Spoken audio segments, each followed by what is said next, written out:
All right, let's do a few more example problems where we're not given a graph and we got to figure out where the heck this infinite limit is going. Is it going to infinity, negative infinity, or is it not going to be defined? So we got three of them set up right here. All the same function, x over the absolute value of x minus 1. And we're looking at our x's tending towards 1. So as you can see, 1 minus 1 will create a 0. And there's nothing to cancel with up top. So it's not a hole. It must be a vertical asymptote that we are approaching. We just got to figure out whether we're going to positive infinity or negative infinity, depending whether we're going from the left or the right. So let's do this first one. I like to rewrite it out and be like, hey, we have a function, and that function is x over the absolute value of x minus 1. Anywhere I see a variable, I just make a parenthesis because I'm going to plug in a number here, and I don't want to get confused. So since we're coming in from the left, we want to choose something smaller than 1. And don't be afraid of the fractions. It's not that big of a deal. I can plug in 0 here because there's no issue, but just plug in a freaking, just plug in a number a little smaller than 1, like a half. Remember, you don't actually have to do the math on this. You just have to tell whether what's bigger and what's smaller, and whether something turns negative or positive. So up top, positive 1/2 is, holy shit, it's positive. There we go. And then an absolute value is always positive unless it's 0. But we're not plugging in something to make it 0. So 1/2 minus 1 is negative 1/2. And then when you take the absolute value of it, you get a positive number. So a positive over a positive is positive.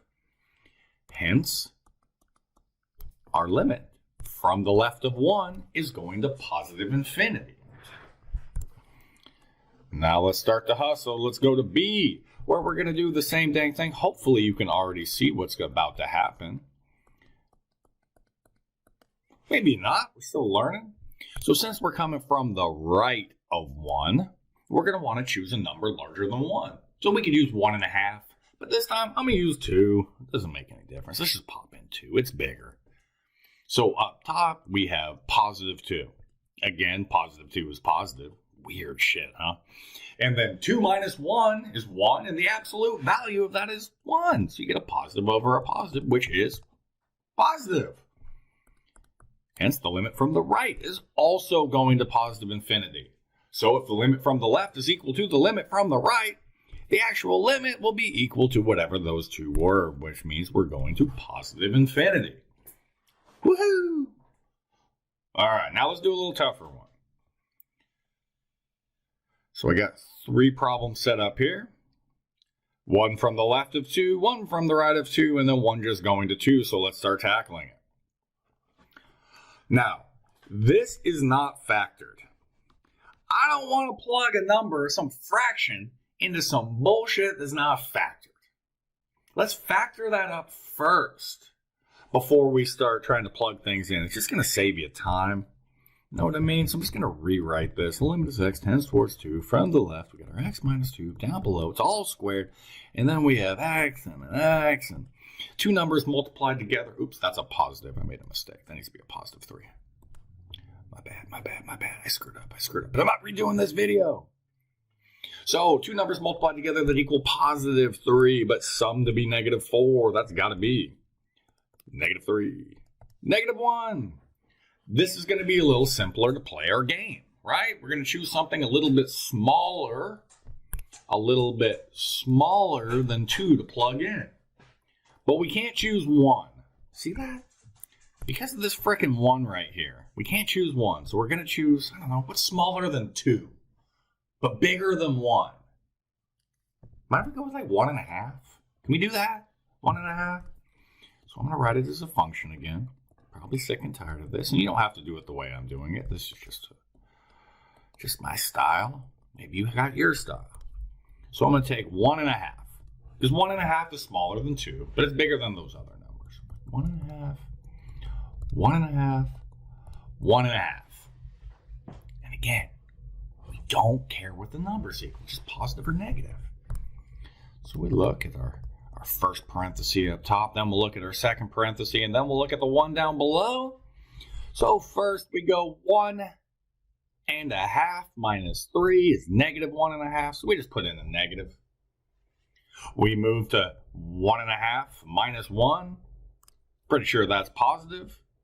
And then we look down below and we're like, well, dude, I don't even really give a shit. That's not squared. It's squared. It's squared. So it's positive. Or 0, but shit, we're staying away from 0. So we now have up top a positive times a negative, which is a negative, and a negative over a positive is negative. Hence, this is going to negative infinity. Let's move to the next. Let's see what happens with this one. So we can rewrite this thing. Like this is the limit because we don't factor it so much better, y'all. All over this. Okay.